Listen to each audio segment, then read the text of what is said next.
BJP कह रही थी अब की बार 400 पार। जितने भी एग्जिट पोल हैं सारे यही बता रहे हैं कि बीजेपी को 360 के आसपास सीटें मिल रही हैं एनडीए को, और जो इंडिया गठबंधन है उसको 130 या 131 के आसपास मिल रही हैं।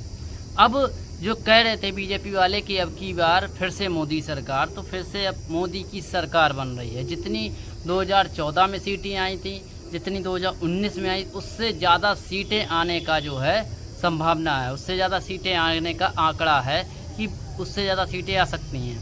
अब बीजेपी ये तो कह रही थी कि अब की बार मोदी सरकार, अब की बार 400 पार, तो 400 के आसपास लगभग 360-350 के आसपास सीटें आ रही हैं। बीजेपी की सरकार यानी मोदी की सरकार फिर से बन रही है। मोदी का चेहरा ऐसा है कि मोदी के दम पर फिर से सरकार बन रही है। एग्जिट पोल पूरे उसमें एनडीए ले लीजिए, आज तक ले लीजिए, एबीपी न्यूज़ ले लीजिए, मतलब जितने भी बड़े न्यूज़ चैनल हैं, जितने भी बड़े, चाहे उत्तराखंड, यूपी, चाहे न्यूज़ 24, जो भी ले लीजिए आप, हर कोई यही आंकड़ा दिखा रहा है कि अब की बार मोदी सरकार फिर से बनने जा रही है। बीजेपी की सरकार फिर से बनने जा रही है और 361 या 60 के आसपास सीटें दिखा रही हैं।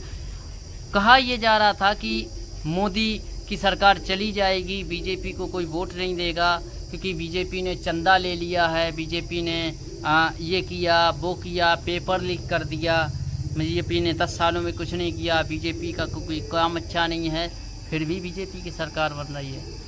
राहुल गांधी के लिए इतनी भीड़ इकट्ठी होती थी, ये बात मैंने पहले भी कही थी, मैं अब भी कह रहा हूँ कि भीड़ पर कभी भरोसा नहीं करना चाहिए।